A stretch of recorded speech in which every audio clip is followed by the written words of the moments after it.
ايه هي الطرق اللي تستثمر بيها وتشتغل من موبايلك؟ لما بتسمع كلمة استثمار، ايه اللي بيجي في بالك على طول كده؟ غالبا البورصة، اسهم بتطلع وتنزل، او شقق ومحلات تتأجر وتجيب عائد. بس الحقيقة الاستثمار اوسع من كده بكتير، اوسع وابسط كمان. في حاجات بسيطة تقدر تبدأ بيها موجودة في ايدك دلوقتي. الموبايل مش بس أداة للتسلية او للشات، ده ممكن يبقى استثمار وأداة كاملة تقدر تبقى بتشتغل بيها. يعني ايه استثمار؟ الناس متعودة تفكر ان الاستثمار بيساوي فلوس بتتحط فيه اصل ارض، ذهب، اسهم. بس الاستثمار كمان ممكن يكون في دماغك، في مهارات. يعني ايه؟ يعني اي جنيه او دقيقة بتقضيها تتعلم مهارة جديدة، ده استثمار. العائد مش بس فلوس، العائد ثقة، فرص شغل، علاقات، راحة بال.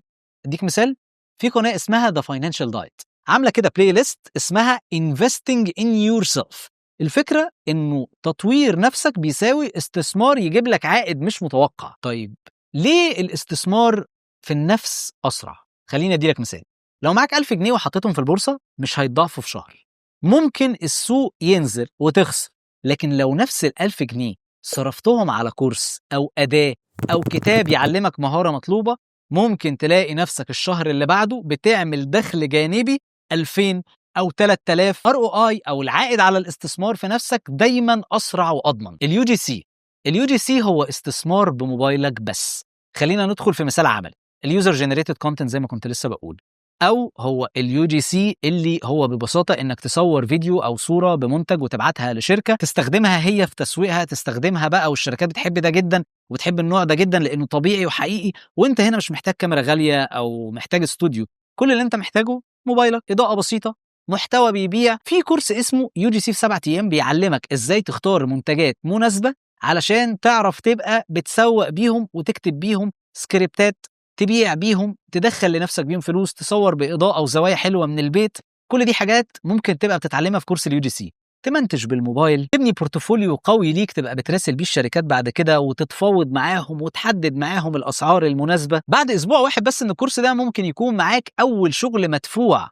شفت إزاي الاستثمار في النفس عادة ممكن تبقى أسرع من الاستثمار في البورصة والذهب؟ خليني أحكي لك برضو على واحدة اسمها جيري دي بدأت تعمل محتوى قصير قوي، ريلز وتيك توكس كده. في شهر واحد وصلت ل 16 مليون مشاهدة و100 ألف متابع. وفي بنت مصرية اسمها سارة بدأت يو جي سي بالموبايل بتاعها في البيت. أول شهر كسبت $200، وبعد 6 شهور بقت بتعمل $1500 شهريا من اليو جي سي. رتب بيتك المالي الأول قبل ما تستثمر. لازم تظبط أمورك، سدد ديونك، سدد الديون اللي الفايدة بتاعتها عالية، لأن مفيش فايدة إنك تكسب 1000 وتدفع 1000 فايدة كريدت كارد. لازم تبقى بتساوي ديونك الأول.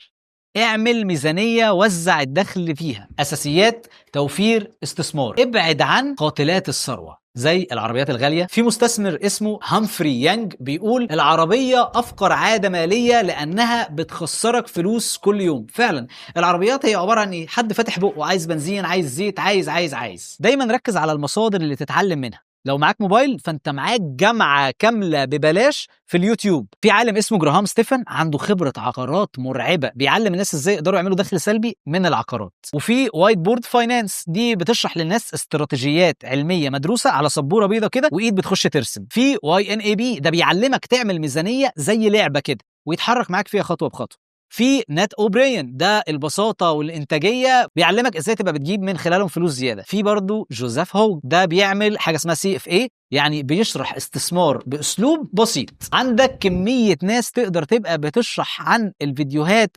وبتقدم لك الفاينانس بشكل مبسط. وفي كمان ناس عربيه زي اسلام علي الشقيري وغيرهم، ناس كتير قوي بيتكلموا عن نظريه الفلوس وازاي تقدر تتحرك فيهم. استثمار صغير ممكن يجيب استثمار كبير.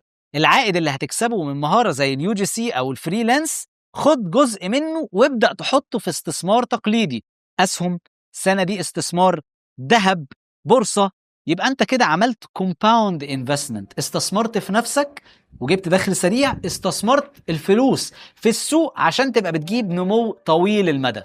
في واحدة اسمها جاستن نيلسون، الست دي سددت $35,000 قروض لطلبة في 2.5 رغم أن مرتبها كان 37,000 بس. وفي واحدة اسمها ميليسيا جين، ميليسيا دي مدرسة سددت $102,000 ديون وبقت مشهورة بقناة اسمها ميلينيال اندبت. يعني أنا في ورطة، هي حكت للناس عن إزاي إنها كانت في ورطة الديون وقدرت إنها تبقى بتتحرر من ده، ودلوقتي هي مدربة مالية بتكسب أصلا من خبرتها اللي عملتها في رحلتها للتخلص من الديون.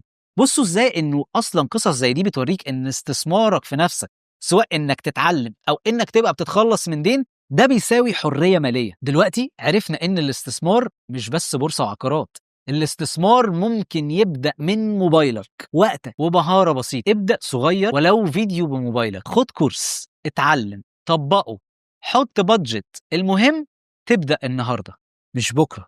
زي ما بيقولوا كده، أفضل وقت للزراعة كان من 20 سنة، وتاني أفضل وقت هو دلوقتي. فالحق دلوقتي، ازرع ليك ولعقلك. بعد الفيديو ده عايزك تقول لنفسك: أنا قررت أستثمر في مهارة أو مشروع، هبدأ دلوقتي. لو وصلت للنقطة دي يبقى فعلا أنت استثمرت أول استثمار ناجح في نفسك. ما تنساش، مستقبلك في إيدك، أو بمعنى أصح في موبايلك.